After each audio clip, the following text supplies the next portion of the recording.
Good morning बच्चों, मैं मोहनलाल आज आपको क्लास 6 सब्जेक्ट मैथ चैप्टर 2 और एक्सरसाइज 2.3 चैप्टर का नाम है होल नंबर। ये आपका चैप्टर अभी शुरू हो रहा है। एक्सरसाइज 2.2 मैंने आपको पहले करा दिया था। अब यहाँ पर आपके ये ऑप्शनल क्वेश्चन है।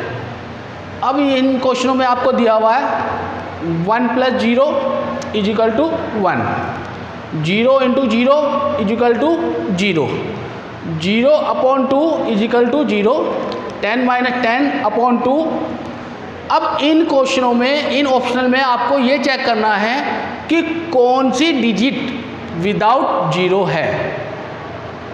ठीक है, तो हम चेक करते हैं पहली 1 + 0। अगर हम जीरो में किसी डिजिट को प्लस करते हैं, अगर जीरो में किसी डिजिट को प्लस करते हैं तो वो डिजिट सेम रहेगी, यानी कि 1 में 0 प्लस करा तो 1 आ गया।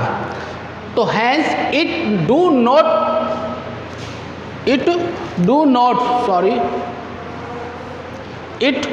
नॉट रिप्रेजेंट जीरो, यानी कि इसमें आपका जीरो नहीं आ रहा।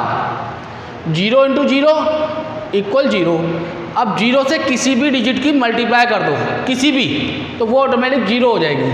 तो इट रिप्रेजेंट जीरो। जीरो से किसी डिजिट की डिवाइड करते हैं, किसी भी डिजिट की, तो वहाँ भी आपका जीरो होगा, तो इट रिप्रेजेंट जीरो। 10 - 10 तो आपका जीरो आएगा। अब जीरो से 2 को डिवाइड करेंगे तब भी जीरो आएगा, क्योंकि अगर हम जीरो से डिवाइड कर रहे हैं किसी भी डिजिट की तब भी जीरो आएगी, और मल्टीप्लिकेशन कर रहे हैं तब भी जीरो आएगी। तो यहाँ पर आपको ये पता लग गया कि अगर हम किसी डिजिट में प्लस करते हैं जीरो तो वो डिजिट हो जाती है। तो यहाँ पर आपको 4 ऑप्शन दिए हुए हैं, तो इसमें से पहला वाला जो है it do not represent zero, तो सिर्फ इसमें आपका जीरो नहीं आ रहा, बाकी सभी डिजिट में आपकी जीरो आ रही है। क्लियर है? अब क्वेश्चन नंबर 2 का सलूशन, इसको ध्यान से देखेंगे और ध्यान से समझेंगे, क्योंकि इसमें आपको एग्जाम्पल तौर पे समझना है और किस तरह करना है वो मैं आपको सलूशन बता रहा हूँ। तो क्वेश्चन नंबर 2, अब इसका सलूशन। तो question number 2,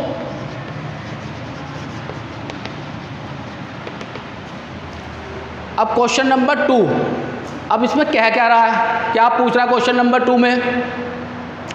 if the product of 2 whole number is 0, अगर 2 होल नंबर 0 हो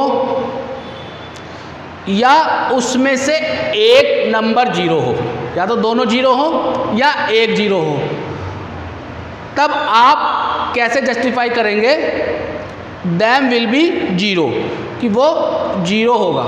तो हम इसको एक एग्जाम्पल के तौर पर चेक करेंगे। कैसे करेंगे? If product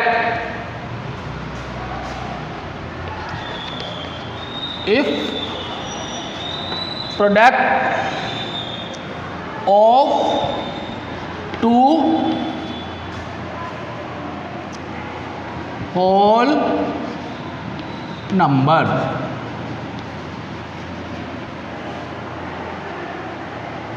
is 0, if product of 2 whole number is 0, definitely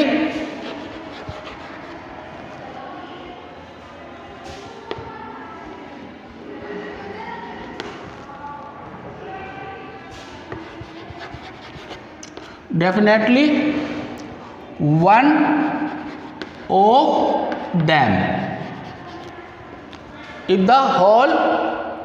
if product of 2 whole numbers is 0, definitely one of them 0। Clear है? तो अब हम एग्जाम्पल के तौर पे लेते हैं।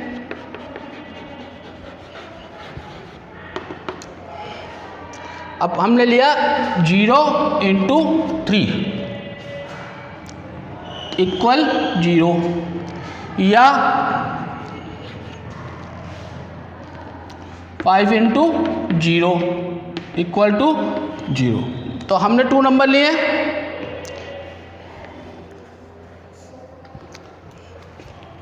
If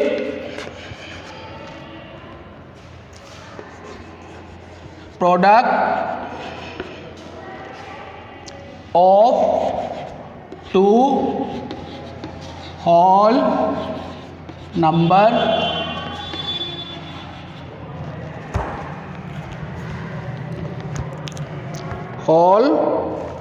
number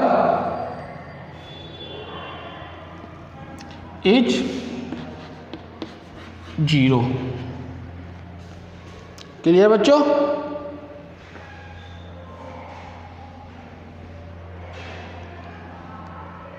both of them they may be 0 if product of 2 whole number is 0 both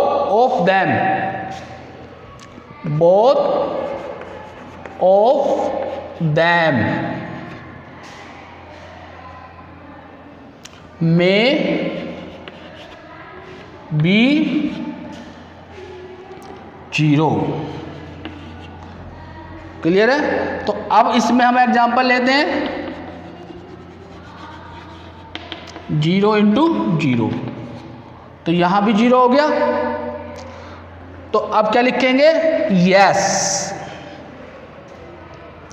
if the product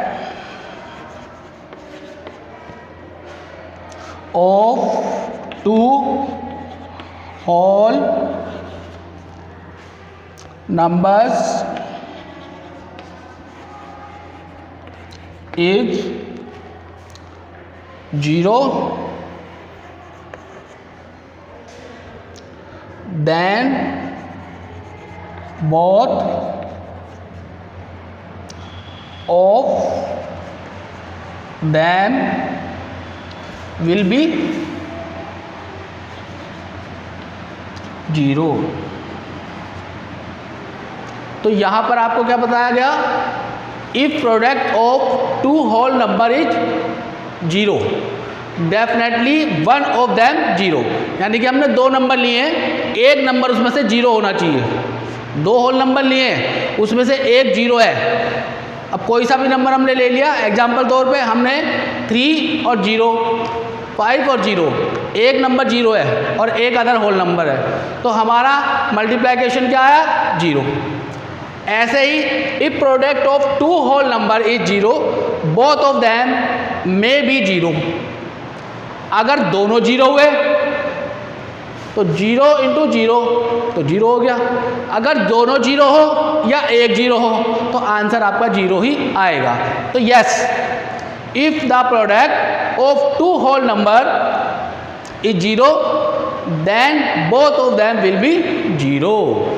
या तो दोनों नंबर 0 हो या उनमें से एक 0 हो, तो हमारा आंसर 0 ही आता है।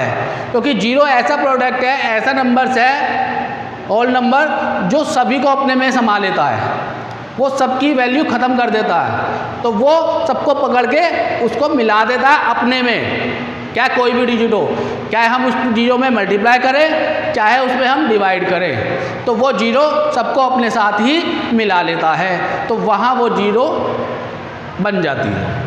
क्या वो 1 से करे, क्या 2 से करे, क्या 3 से करे, या कोई एनीथिंग डिजिट हो कोई सी भी, तो वो आपकी 0 बन जाती है। इस क्वेश्चन में आपको यही बताया गया है। तो आज के लिए आपके लिए इतना ही।